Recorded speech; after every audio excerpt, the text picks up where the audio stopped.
everyone and welcome back to another video. In this one, I'm going to be playing Call of Duty World War II.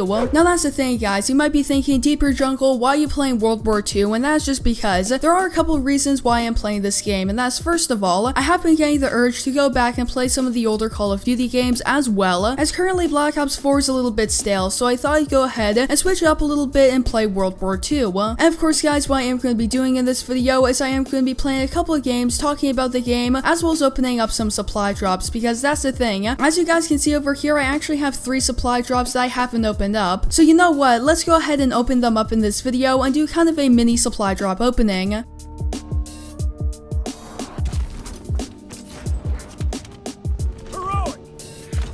And alright, for my first supply drop back, I ended up getting a heroic item, which is pretty awesome in my opinion. Which, if you never played this game, heroic items are the rarest items. And we also have 2 winter supply drops, so let's go ahead and open them up.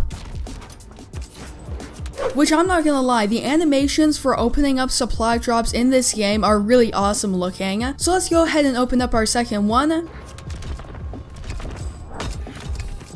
Alright, so nothing really too great. However, if you guys didn't already know, back in World War II, I used to do a lot of supply drop openings back in late 2017 as well as early 2018. And of course guys, as you can see, these are the creative classes that we are going to be using. A little bit later in this video, I might go ahead and switch out some of these class setups. However, of course for our first class setup, we are going to be using the PPSH-41 with the Iron Curtain 2 variation. And then for our second class setup, we are going to be using the heroic WW2 variation of the bar. And then for our third class setup, we are going to be using the FG42, and then for our final class setup, of course, we are going to be using the Lewis. Also guys, if you are enjoying this video, make sure you go ahead and leave a like on it down below. Let's go ahead and see if we can break 10 likes on this video. That'd be absolutely amazing. And yeah guys, now that I got the intro out of the way, I will see you when I join up into my first game.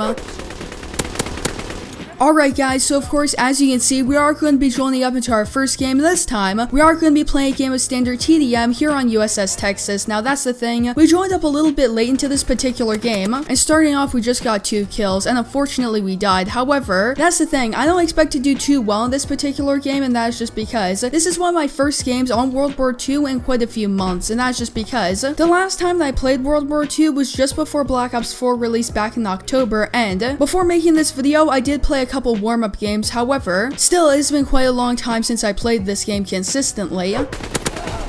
And there we go guys, that's of course going to be another kill. And there's another one, okay. As well as another one. And another one, okay, we're doing quite well starting off this particular game. Now that's the thing guys, of course for this particular game, I am going to be using the Lewis, which was an extremely powerful light machine gun back in World War II's prime, and because of that reason, a lot of people did end up using this particular weapon, especially on shipment. Wait a second.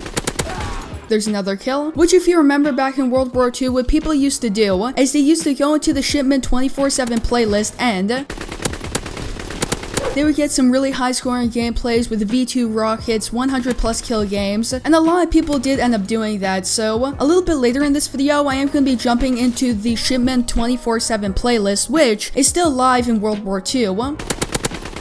And there's another kill, okay. And that's the thing guys, I would say that overall, this was a very underrated Call of Duty game. A lot of people ended up quitting this game quite early on, and that's just because when World War II originally released, there wasn't that much content in the game. There was only 9 standard multiplayer maps.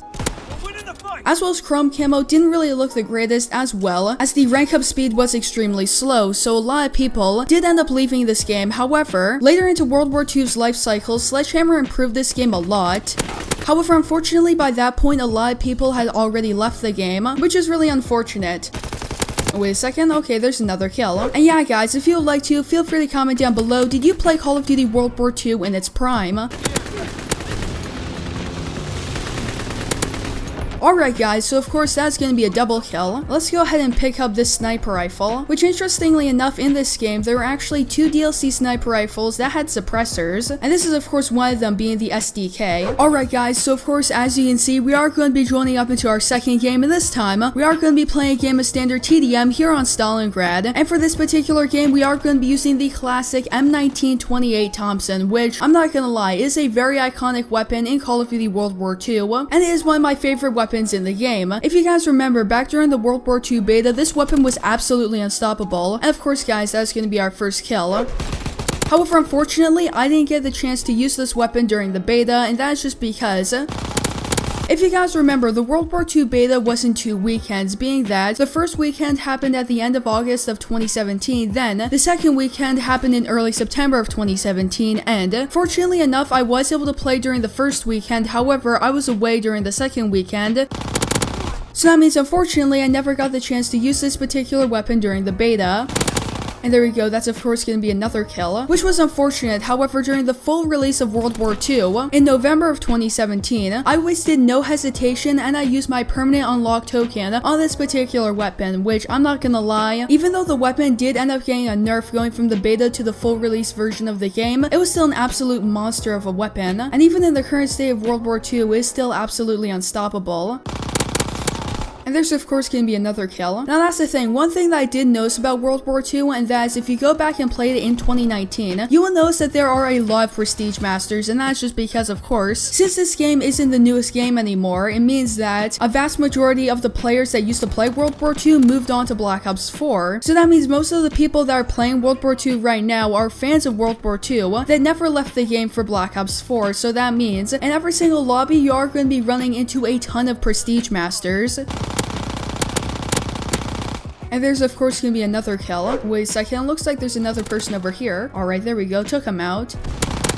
As well as another one. Okay, let's go ahead and throw this over there. And with that in mind, I noticed that a lot of people still play World War II because you can join up into a game extremely quickly, and in a lot of cases, I can join up into a game in World War II faster than I can join up into a game of Black Ops 4, which is pretty ridiculous. And interestingly enough, Sledgehammer is still supporting this particular game. Heck, not that long ago, there were some new variants that were added into this game, and there were several DLC weapons that have been found in the game files of World War II, which chances are we are going to be seeing being added into the game very shortly. And of course, guys, that's going to be our second game, and I will see you guys in game number 3. Alright guys, so of course, as you can see, we are going to be joining up into our third game, and this time, we are going to be playing a game of standard TDM here on Chancellery. And of course, guys, as you can see, we are going to be using the PPSH-41 Iron Curtain 2, which this particular variant is quite rare in this game, and that's just because, if you remember, the only way that you could get this particular variant was if you got the contract, and the contract was only available for 2 weekends in August, and coincidentally, the 2 weekends that this contract was available were the same 2 weekends of the Black Ops 4 beta, so a lot of people didn't get the chance to get this particular variant. However, when myself, as well as a lot of people did, to get this particular variant, and that is, during the Black Ops 4 beta, what I did was I loaded up World War II, went to the contracts, and then selected this particular contract. Then, after the Black Ops 4 beta ended, I completed the contract and I got this particular variant, which, I'm not gonna lie, this is a really cool variant in this game. And wait a second, okay, there we go, that's another kill. And that person was using a shotgun, so that was extremely close. But of course, I was able to take him out. And honestly, I think it is really cool that Sledgehammer Games is still supporting this game, being that it is very possible that we are going to be seeing some new DLC weapons, as well as we did end up seeing new variants being added into this particular game. And speaking of new DLC weapons, World War II had a really awesome system when it comes to adding in new DLC weapons, and that is, there were contracts in this game that allowed you basically all of the DLC weapons extremely easily, as well as soon as new DLC weapons did end up dropping, you could get them for 100% free via armory credits. And if you played World War II consistently, you could very easily get every single DLC weapon in the game as soon as it released. And as mentioned a little bit earlier, there were contracts, and the contracts usually released just after the new DLC weapons released, so that means that if you were a good player, you got the new DLC weapons as soon as they released. However, if you weren't that good of a player and you didn't have that many armory credits, it means that you could very easily get the new DLC weapons just a couple weeks after they originally released. Wait a second, and alright, there we go, that's a double kill, and it looks like there's gonna be a person over here. And if you guys are wondering, this is actually one of the newest DLC weapons that was added in during the Halloween Scream event, which I unfortunately didn't get a chance to use this particular weapon too much, so let's go ahead and see if we can get some kills with this thing.